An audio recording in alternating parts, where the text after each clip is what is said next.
If you've been on a hike and noticed stands of ponderosa pines looking not so healthy, the pine beetle could be the culprit. Pine trees are susceptible to several types of tree diseases as well as insect invasions. These can be brought on by drought conditions and environmental stress.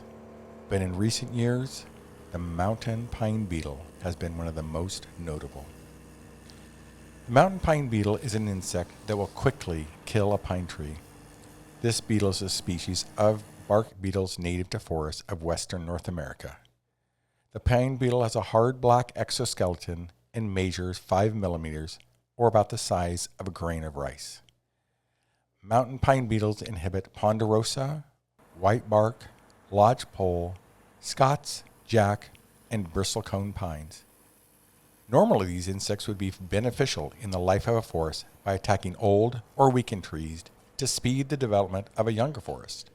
However, unusually long, hot, dry summers and mild winters can lead to an outbreak of forest insect blight.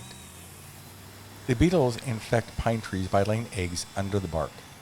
They introduce blue stained fungus into the sapwood. This fungus prevents the tree from repelling and killing the attacking beetles with tree pitch. The fungus blocks water and nutrients transports into the tree. On the tree's exterior, this results in popcorn masses of resin called pitch tubes, where the beetles have entered. The sign of a mountain pine beetle infestation is a faded and discolored pine tree.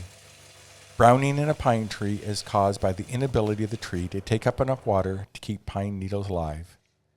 Regardless of beetle attack, a pine cannot survive being brown from July through August into November. They simply cannot survive without any green foliage. They are likely dead. Pine trees are not like oaks or other broadleaf trees that can rejuvenate from disease or stress.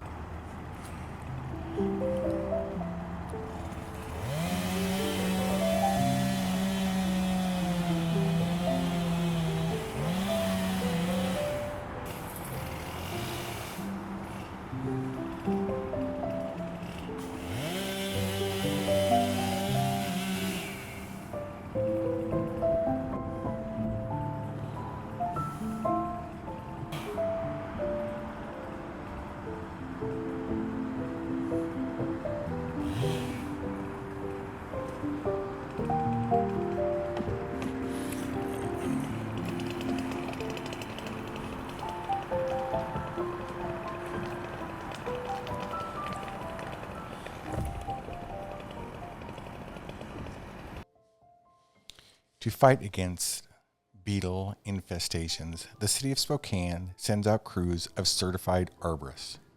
It's a modern-day David versus Goliath fight, except in this case, Goliath is the good guy. Armed with chainsaws, heavy machinery, and wood chippers, they attack the beetles head-on. The removal methods include cut and remove, cut down the most recently infected trees along with a buffer strip of healthy trees and remove them from the site. Or they can cut and leave, where they cut the infected trees and leave them on the ground. The disoriented effect of downed trees can disrupt the beetle spread. This is a good option when removal is not feasible. Barking or chipping the infected wood to expose the beetles to the elements, which can kill them. Solarization. Cut infected trees into sections and move them to an open section where sunlight can heat the bark and kill the larvae. Periodically rolling the logs to ensure both sides are exposed to heat.